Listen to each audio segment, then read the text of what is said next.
Price the Lord. ഇന്ന് നമ്മൾ ചിന്തിക്കുന്ന വിഷയം ആർക്കും തോൽപ്പിക്കാൻ പറ്റാത്ത ജനത എന്നതിനെക്കുറിച്ചാണ്.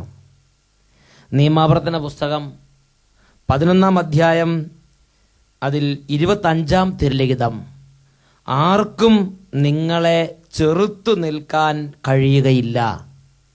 നിയമാവർത്തനം 11:25, ആർക്കും നിങ്ങളെ ചെറുത്തു നിൽക്കാൻ കഴിയുകയില്ല. ഒരു നിമിഷം നമുക്ക് പ്രാർത്ഥിക്കാം.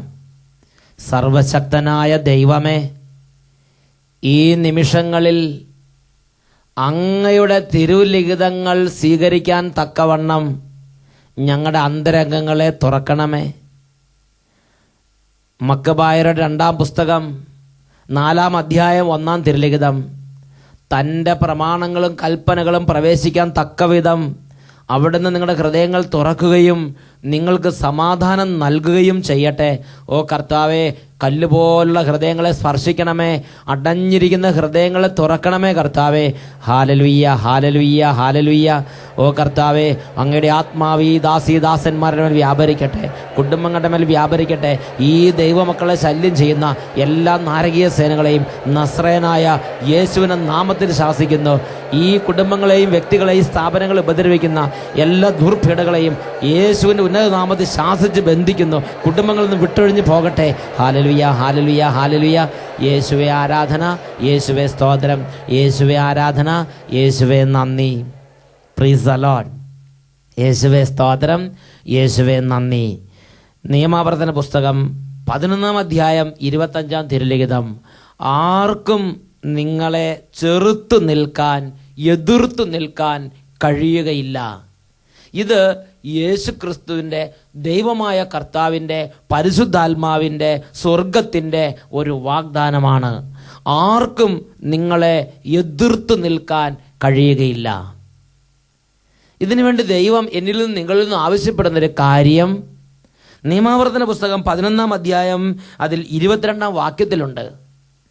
ഞാൻ ഇന്ന് നിങ്ങൾക്ക് നൽകുന്ന ഈ കൽപ്പനകളെല്ലാം നിങ്ങൾ ശ്രദ്ധാപൂർവം പാലിച്ച് നിങ്ങളുടെ ദൈവമായ കർത്താവിനെ സ്നേഹിക്കുകയും അവിടുത്തെ മാർഗത്തിൽ ചരിക്കുകയും അവിടുത്തോട് ചേർന്ന് നിൽക്കുകയും ചെയ്താൽ ഈ ജനതയെ എതിർത്ത് തോൽപ്പിക്കാൻ ആർക്കും കഴിയുകയില്ല. ദൈവത്തിൻ്റെ ഓരോ വചനങ്ങൾക്കും വിലയുണ്ട്. ദൈവത്തിൻ്റെ ഓരോ കൽപ്പനകൾക്കും വിലയുണ്ട്. എന്തിനു വേണ്ടിയാണ് ഈ കൽപ്പനകളും വചനങ്ങളും ദൈവമായ കർത്താവ് നമുക്ക് നൽകിയത്? ഈ ഭൂമിയിൽ ഒരാൾക്കും തോൽപ്പിക്കാൻ പറ്റാത്ത വിധം അജയ്യമായ ശക്തിയോടെ ജീവിക്കുന്ന ഒരു ദൈവിക തലമുറ, ഒരു ദൈവിക ജനത ഈ ഭൂമുഖത്ത് വസിക്കാൻ വേണ്ടി തന്നെ. ഞാനൊരു സംഭവം നിങ്ങളോട് പറയാം. ഈ സഗിയോൻ ധ്യാന കേന്ദ്രത്തിൻ്റെ ആദ്യ കാലഘട്ടങ്ങൾ, ഒരു നേരത്തെ കഞ്ഞിക്ക് പോലും വകയില്ലാത്ത ആദ്യ കാലഘട്ടം. രാവിലെ ഉണ്ടാക്കുന്ന കഞ്ഞി തന്നെ ഉച്ചയ്ക്ക് കുടിക്കും. ഉച്ചയ്ക്ക് ഉണ്ടാക്കുന്ന അതിൽ നിന്ന് കുറച്ചെടുത്ത് അത് തണുത്താണെങ്കിലും അത് രാത്രിക്ക് കുടിക്കും. അച്ചാർ ഈ പാത്രത്തിൽ നിന്ന് മാറ്റിയിട്ട് അടുത്ത പാത്രത്തിലെടുത്ത് ഉച്ചയ്ക്ക് കഴിക്കും. പിന്നെ ആ പാത്രത്തിൽ നിന്ന് ഇങ്ങോട്ട് മാറ്റിയിട്ട് രാത്രിക്ക് കഴിയും. അങ്ങനെ കൊടിയ ഞെരുക്കത്തിൻ്റെ കാലഘട്ടം. ഏതാനും ശുശ്രൂഷകർ അട്ടപ്പാടി സഗിയോൻ ധ്യാന കേന്ദ്രത്തിൽ അച്ഛനോടൊപ്പം. ഒരു നാൾ സഗിയോൻ്റെ ഒരു പ്രത്യേക ഉത്സവ ദിനം വന്നു. അങ്ങനെ സഗിയോൻ്റെ ഉത്സവ ദിനത്തിൽ എല്ലാവർക്കും അപ്പം കൊടുക്കണമെന്നൊരാഗ്രഹം. ഈ ചെറിയ ബൺ പോലെ, ബേക്കറിയിൽ നിന്ന് വാങ്ങുന്ന ബൺ പോലുള്ളൊരു സാധനം, അത് അപ്പം കൊടുക്കണമെങ്കിൽ കൊട്ടയ്ക്കകത്ത് കൊടുക്കണമെന്ന് ആഗ്രഹം. പക്ഷെ കൊട്ടയില്ല, കൊട്ട വാങ്ങാൻ പൈസയില്ല. എങ്കിലും ശരി, ഉണ്ടായിരുന്ന പൈസ എല്ലാം തപ്പിക്കൂടി 25 രൂപയുണ്ടായിരുന്നു.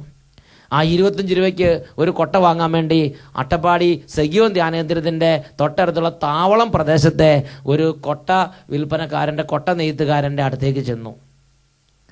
ആ കൊട്ട നെയ്ത്തുകാരൻ രാത്രിയിൽ ഈ കൊട്ടയ്ക്ക് അന്വേഷിച്ച് അവിടെ വീട്ടിൽ ചെന്നപ്പോൾ ആ കൊട്ട നെയ്ത്തുകാരൻ വിചാരിച്ചു ഒരുപാട് പൈസ കിട്ടും.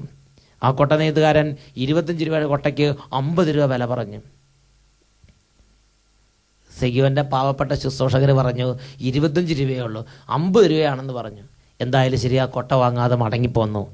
ഞാൻ പറഞ്ഞു, നമുക്ക് ചെരുവത്തിലും ചട്ടിയിലൊക്കെ നാളെ അപ്പം വിതരണം ചെയ്യാം. അങ്ങനെ ആദ്യത്തെ കാലഘട്ടം. അങ്ങനെ രാത്രിക്ക് ഞങ്ങൾ കൊന്ത പ്രാർത്ഥന ഇതെല്ലാം ചെയ്ത് കിടക്കാൻ പോവുകയാണ്. അങ്ങനെ ഒരു 10-11 മണി സമയമായപ്പോൾ ഞാൻ നോക്കുമ്പോൾ ഇതാ തലയിൽ അട്ടിയട്ടിയായി കൊട്ടയുമായി കുറവത്തിയും കുറവനും കൂടെ സെയ്യോന്റെ പടിക്ക് നിൽക്കണം. ഇതെന്തൊരു ഏർപ്പാട്? ഞാൻ ചോദിച്ചത് ആരാ, ഇത് എവിടുന്നാ, എന്താ? അപ്പോഴാണ് പറഞ്ഞത്, സ്വാമിയാരെ ഈ കൊട്ട നിങ്ങൾക്ക് തരാൻ വേണ്ടി വന്നതാണ്. ഇവിടുന്നാണ് കൊട്ടയ്ക്ക് അന്വേഷിച്ച് വന്നു. 25 രൂപ കൊട്ടയ്ക്ക് 50 രൂപ പറഞ്ഞു. ഇത് കൊട്ട എടുത്ത് തരണ പൈസ, കിട്ടുന്ന പൈസ തന്നാൽ മതി, കൊട്ട ആവശ്യത്തിനെടുത്ത് ഉള്ള പൈസ തന്നാൽ മതി എന്ന് പറഞ്ഞ് ആ കുറവത്തി കൊട്ടയും ചുമന്നിതാ സെയ്യോന്റെ പടിക്ക് രാത്രിയിൽ നിൽക്കണം. പ്രിയപ്പെട്ട ദൈവമക്കളെ, എന്ത് മറിമായമാണ് സംഭവിച്ചത് ഞങ്ങൾക്ക് മനസ്സിലായില്ല. ഞങ്ങളുടെ ദൈവത്തിന് നൽകിയ പ്രേരണ പ്രകാരം ഒരു കൊട്ടയെ ഞങ്ങൾക്ക് ആവശ്യമുണ്ടായിരുന്നുള്ളൂ. ആ ഒരു കൊട്ട വാങ്ങിച്ച് പിന്നെ ബാക്കിയുള്ളത് മടക്കി വിട്ട് അതിനുള്ള 25 ഉറുപ്പികയും കൊടുത്ത്. പ്രിയപ്പെട്ട ദൈവമക്കളെ, ദൈവത്തിൻ്റെ വചനം വ്യക്തമായി പഠിപ്പിക്കുകയാണ്,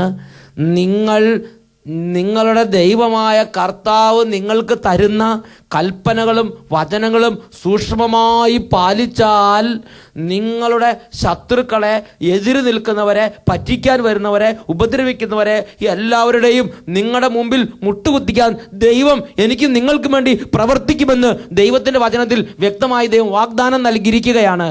നിയമാവർത്തന പുസ്തകം 11-ാം അധ്യായം അതിൽ 25-ാമത്തെ തിരുലിഖിതം, നിങ്ങളെക്കുറിച്ചുള്ള ഭയവും പരിഭ്രാന്തിയും ഞാൻ സംജാതമാക്കും.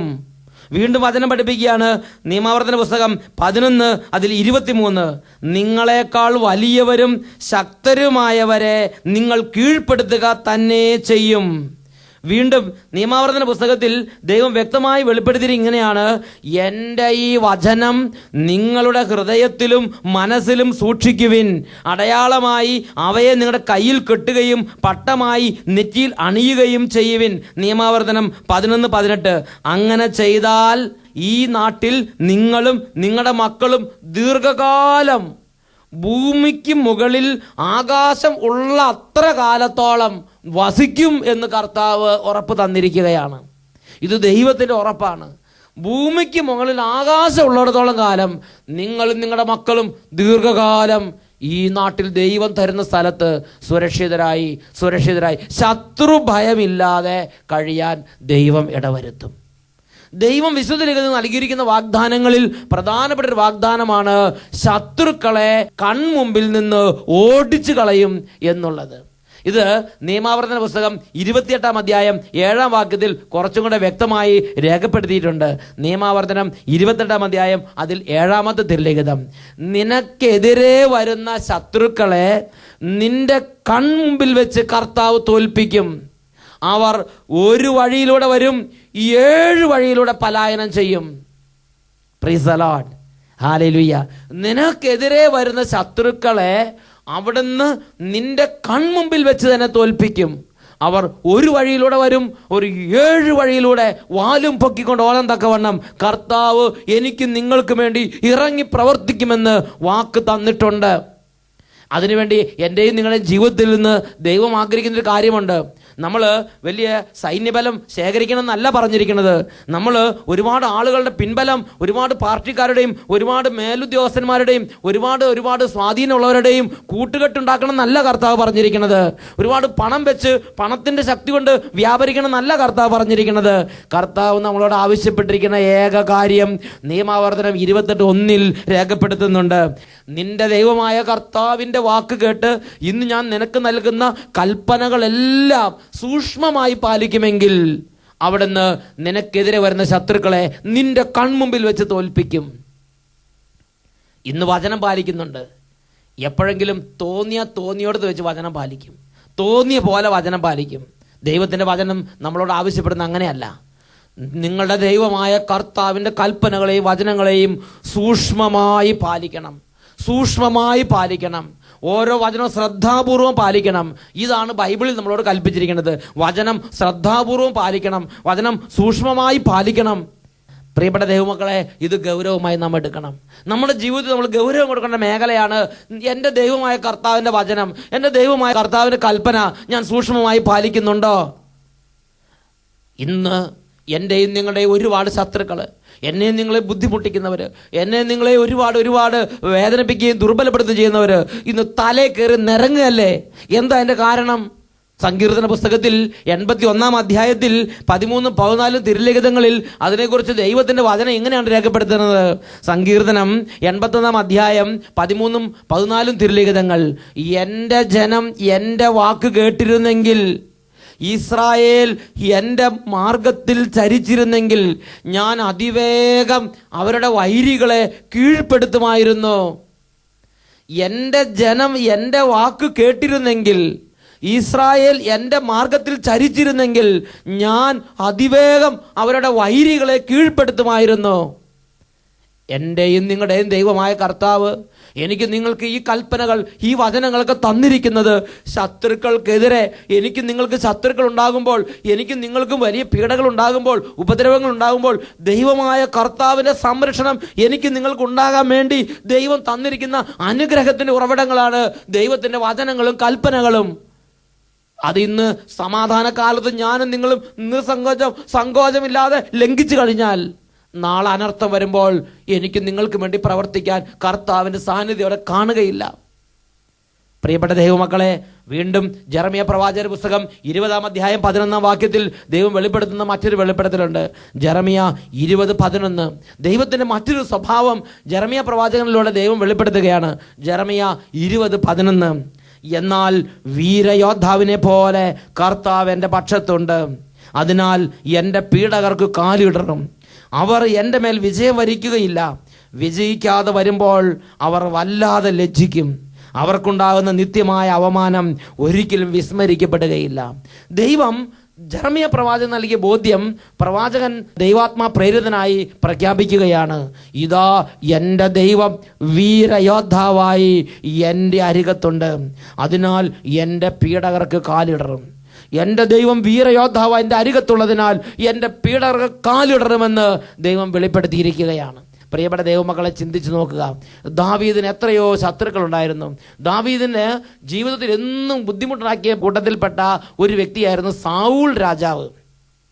സാവൂൾ രാജാവിൻ്റെ മുമ്പിൽ ദാനിയേൽ എന്ന് പറഞ്ഞ വെറും ഒരു ആട്ടിടയൻ, ഒരു പയ്യൻ, വേണ്ടത്ര വലിയ പരിജ്ഞാനമോ യുദ്ധപരിചയം, ഒരു ലോകത്തിൻ്റെ ദൃഷ്ടിയിൽ ഒന്നും എടുത്തു പറയാൻ മേന്മ ഭാവിക്കാൻ ഒന്നുമില്ലാത്ത വെറും ഒരു പയ്യനായിരുന്നു സാവൂൾ എന്ന മഹാരാജാവിൻ്റെ മുമ്പിൽ ദാവീദിൻ്റെ സ്ഥിതി.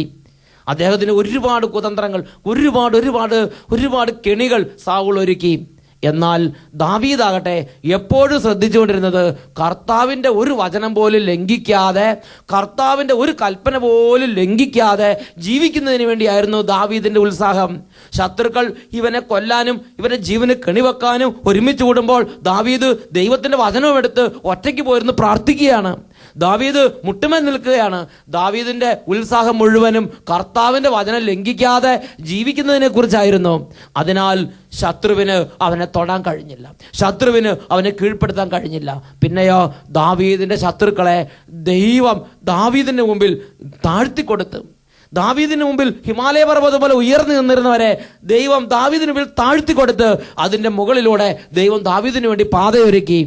പ്രിയപ്പെട്ട സഹോദരങ്ങളെ, ആ ഒരു അനുഭവത്തിൽ നിന്നല്ലേ ദാവീദ് പറഞ്ഞത്, എൻ്റെ ശത്രുക്കളുടെ കൺമുമ്പിൽ എൻ്റെ കർത്താവ് എനിക്ക് വിരുന്നൊരുക്കി, ശത്രുക്കളുടെ കൺമുമ്പിൽ വെച്ച് കർത്താവ് എനിക്ക് വിരുന്നൊരുക്കിയെന്ന്.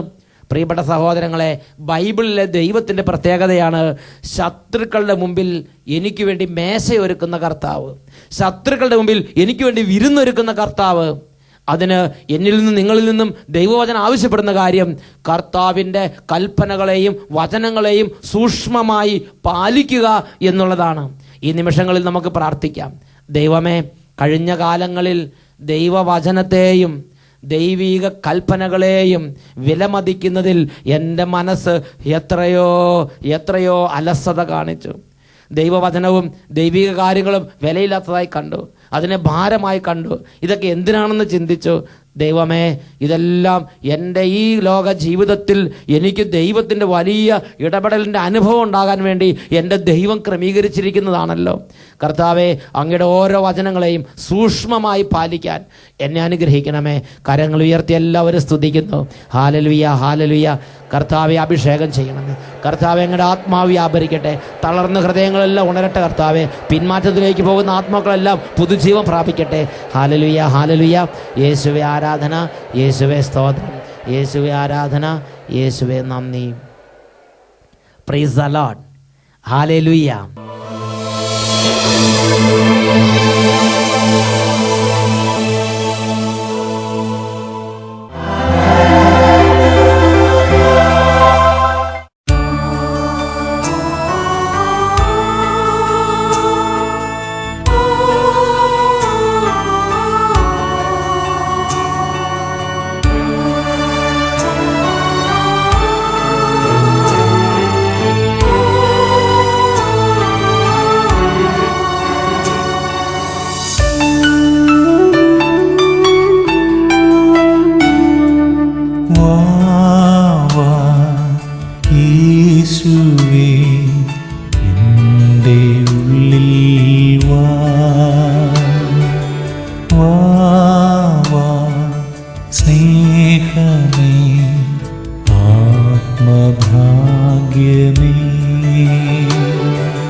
കാത്തിരിപ്പൂ നിൻ സ്വരം കാതോർത്തിരിപ്പൂ സൗഖ്യദായക നീ വരേണമേ.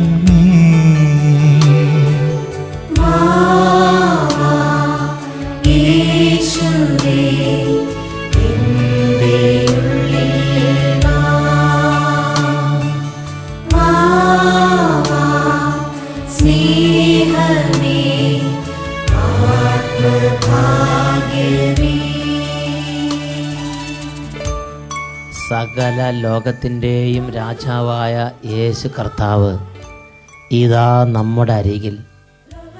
നാം ഓരോരുത്തരും ആയിരിക്കുന്ന സ്ഥലങ്ങളിൽ, നമ്മൾ ഓരോരുത്തരും ആയിരിക്കുന്ന മുറികളിൽ ഈ നിമിഷങ്ങളിൽ ആത്മാർത്ഥതയോടെ യേശുവിനെ വിളിച്ച് പ്രാർത്ഥിക്കുമെങ്കിൽ, യേശുവിനെ വിളിച്ച് പ്രാർത്ഥിക്കുന്ന ഓരോ ഭവനത്തിലും അത്ഭുത വിടുതലുണ്ട്, അത്ഭുത സൗഖ്യമുണ്ട്.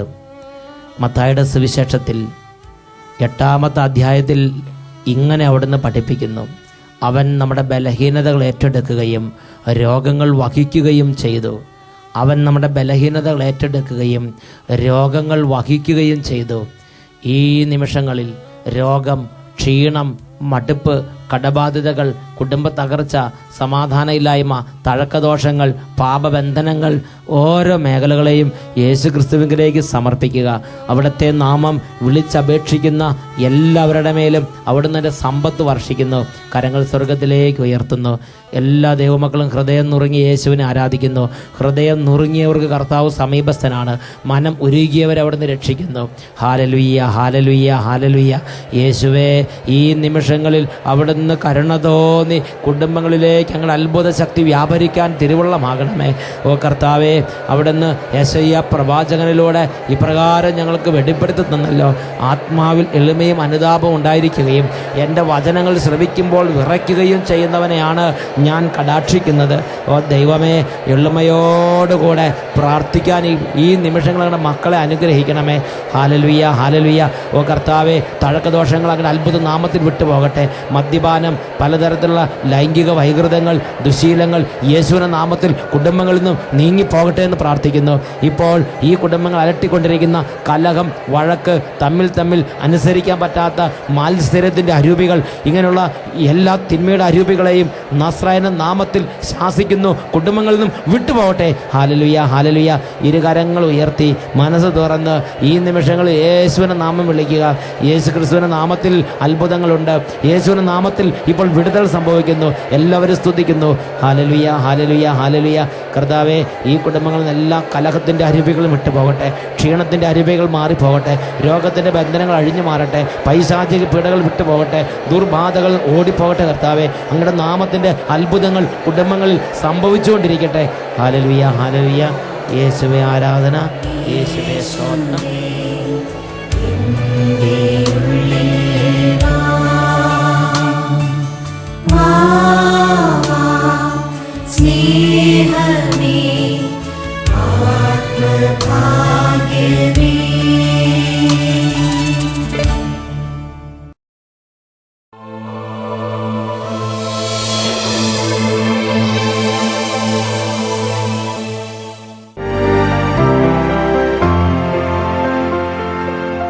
എന്റെ പേര് ഹരീഷ് കുമാർ. വാൾപ്പാറ. പക്ഷേ എന്റെ ഭാര്യ ക്രിസ്ത്യനാണ്. ഇത്ര കാലമായിട്ട് ഞാൻ ക്രിസ്ത്യൻ വിശ്വസിച്ചേ ഇല്ല. ഇപ്പോ അവളെ വിശ്വസിച്ചിട്ട് ഹെൻറി എന്ന് പേര് മാറ്റിയിട്ട് ക്രിസ്ത്യനിൽ ചേർന്നിരിക്കുകയാണ്. ഇനി ഉണ്ടായ അനുഭവം പറഞ്ഞു. ഇനി ഉണ്ടായതെന്ന് വെച്ചാൽ 2 മുഴ തീരെ മുഴയില്ല. ശരീരത്തിൽ എത്ര മുഴ ഉണ്ടായിരുന്നു? 5 മുഴ ഉണ്ടായിരുന്നു. ഇദ്ദേഹത്തിന്റെ ശരീരത്തിൽ 5 മുഴ ഉണ്ടായിരുന്നു. ശരീരത്തിൽ പല ഭാഗത്തായിട്ട് 5. ഈ പാക്കിന്റെ പച്ചപ്പാക്കിൽ അതിന്റെ സൈസിൽ അടയ്ക്ക. പിന്നെ ബാക്കി 3 എണ്ണം കുരുമുളക് സൈസായി. ഇത് ഞാൻ ഒന്ന് ശരിയാക്കാണ്ട് അങ്ങനെ ഉണ്ടായിരുന്നു. ഞാൻ അച്ഛൻ്റെ അടുത്ത് പോയിട്ട് 1:30 മണിക്ക് അച്ഛൻ്റെ അടുത്ത് പറഞ്ഞു, ഞാൻ 21 കൊല്ലത്തെ സാക്ഷ്യം പറയണം, എന്താ നടന്നെന്നുള്ളത് പറയണം. അച്ഛൻ പറഞ്ഞു ശരി ഓക്കെ, തന്നെ ഒരു അച്ഛന് ഞാൻ ഏർപ്പാടി തരാം, എന്തെന്ത് പറയണോ ഒരു 1:30 മണിക്കൂറായാലും പറഞ്ഞോ എന്ന് പറഞ്ഞു. സഹോദരൻ, ചുരുക്കത്തിൽ 5 മുഴ ഈ ദേഹത്തിന്റെ ശരീരത്തിൽ ഉണ്ടായിരുന്നു. അങ്ങനെ പ്രാർത്ഥിച്ച് 3 എണ്ണം പരിപൂർണമായിട്ട് ചുരുങ്ങി, പിന്നെ 2 എണ്ണം ചെറുതായിട്ട് ചുരുങ്ങി. പിന്നെ അച്ഛനെ കണ്ട് പ്രാർത്ഥിച്ചു. അതോടുകൂടി ആദ്യം പരിപൂർണമായ കർത്താവ് മാറ്റി. ഹല്ലേലൂയ. കാര്യങ്ങൾ ഉയർത്തി ആരാധിക്കുന്നു.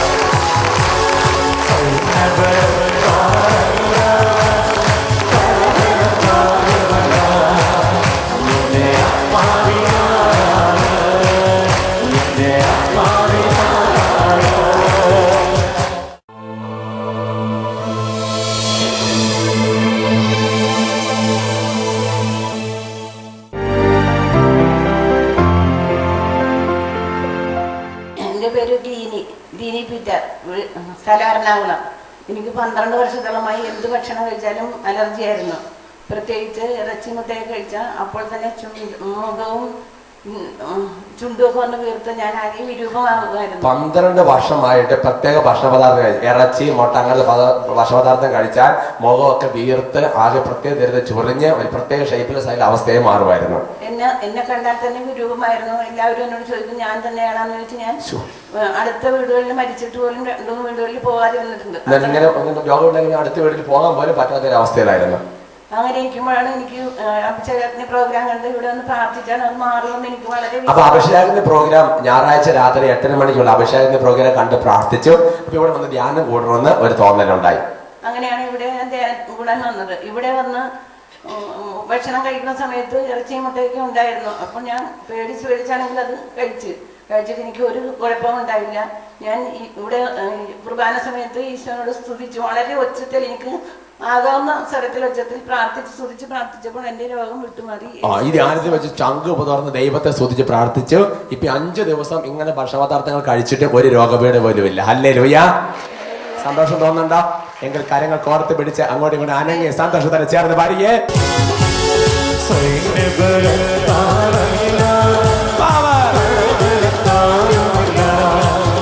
എന്റെ ആത്മാവിനാലാണ്, എന്റെ ആത്മാവിനാലാണ്.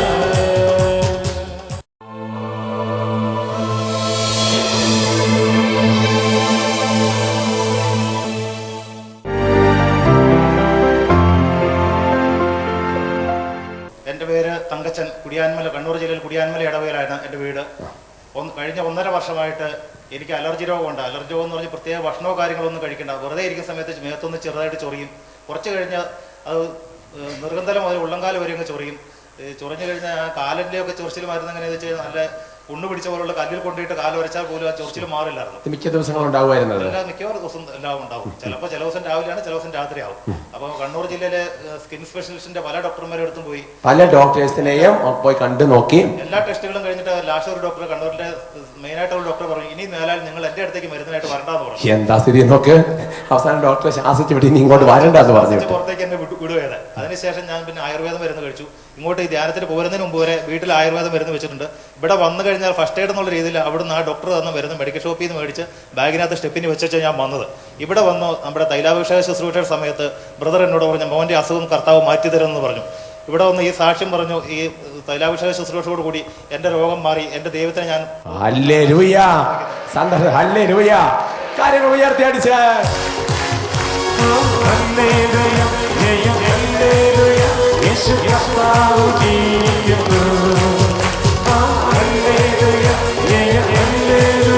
യേശു